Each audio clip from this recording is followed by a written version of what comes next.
If you're calling someone in your organisation a contractor simply because that's what their contract says, this video might just be for you. Because here's the uncomfortable truth. HMRC doesn't care what you call someone. If this applies to your business, your contractor could very well be an employee at law, and that mistake can cost you a lot more than you think. Today, I'm going to explain how HMRC actually decides whether someone is a contractor or an employee, the red flags that founders miss all the time, and why this becomes a serious issue in audits, disputes, investments, and business sales. So why do founders get this wrong? Well, let's start with what happens so often. Most founders want flexibility, they want speed, and they want to avoid payroll complexity. So they engage people as contractors, often in good faith. The problem is this: working arrangements evolve, but contracts don't. Someone starts as a genuine freelancer, but then they become embedded, they become business critical,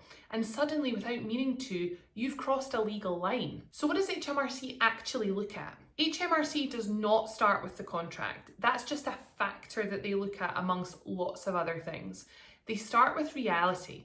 There are 3 core tests, and if more than one applies, you are in the danger zone. The first test is control. Ask yourself, do you tell them how to do the work? Do they work set hours?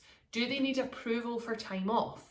Are they managed like the rest of your team? If you control what, when, and how the work is done, that looks very much like employment. True contractors would decide how the job gets done and the hours that they work to deliver it. The second test is personal service, otherwise known as substitution. Can they genuinely send someone else to do the work? Not theoretically, not with our approval, but in practice. If the work must be done by that particular individual because of their skills, trust, or internal access with your organisation, that points strongly towards employment. A right of substitution that's never used, never practical, and never realistic, even if it's in your contract, doesn't help here. The third test that HMRC will use is mutuality of obligation. This one catches a lot of founders out. Ask yourself, are you obliged to offer them work? Are they obliged to accept the work? Do they work continuously rather than project by project? If the answer is yes, yes, and yes,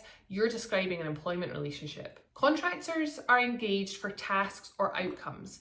Employees are engaged on an ongoing basis, and that's the difference. So what are some of the everyday red flags that founders miss? Here's where this gets very real. If your contractor uses your email address, appears on your website or your organizational chart, attends internal team trainings, follows your policies, represents your business externally, and has no other clients, these aren't minor details, they're evidence, and HMRC will ask about them. So why does this really matter? Well, misclassification isn't just a tax technicality. It creates backdated PAYE and NIC liabilities. It creates interest and penalties.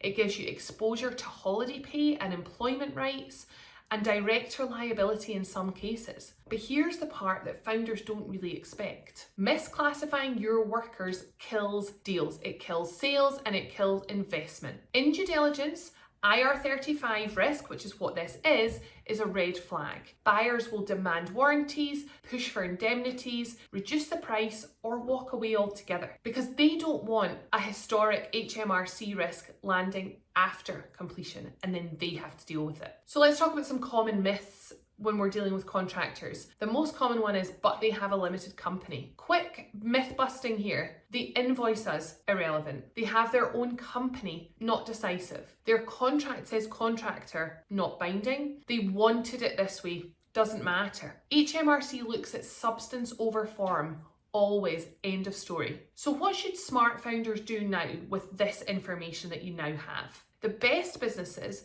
will review their contractor agreements regularly, align contracts with reality, restructure roles when they evolve, and fix issues before HMRC or a buyer finds them. This isn't about panic, it's about controlling the situation. If you're using contractors in your business, especially long-term or senior ones, or if they have a director role, which is another huge red flag, and you're not 100% sure where you stand, that's a risk worth addressing early on. We help founders assess IR35 risk exposure, fix misclassification issues when it comes to staff, and protect value before it becomes a problem. Book a call with us today if you'd like to chat more about how we can help you. Click the link below this video.